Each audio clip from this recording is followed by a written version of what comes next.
শ্যামল খাটে বসে ল্যাপটপের ডিজাইন বানাচ্ছে। ঘরের মধ্যে অল্প আলো, ওয়ালে কিছু ফ্রেম ঝুলছে। দেওয়ালের এক পাশে একটা আয়না, অন্য পাশে একটা খোলা বইয়ের র্যাক। খাটের পাশে ওয়াল ক্লক, সময় 12টা 15। হঠাৎ এক অচেনা হাওয়া বইতে শুরু করে। পর্দা একা একাই নড়ে ওঠে। এই রাতে আবার বাতাস ঢুকছে কিভাবে? জানালা তো বন্ধ।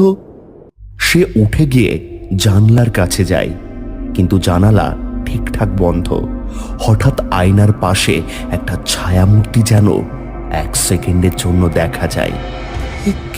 কেউটা এত রাতে? এটা প্রথমবার নয়, আগের রাতেও সে শুনেছিল সেই কান্না, কিন্তু আজকেরটা অনেক কাছে, অনেক বেশি স্পষ্ট।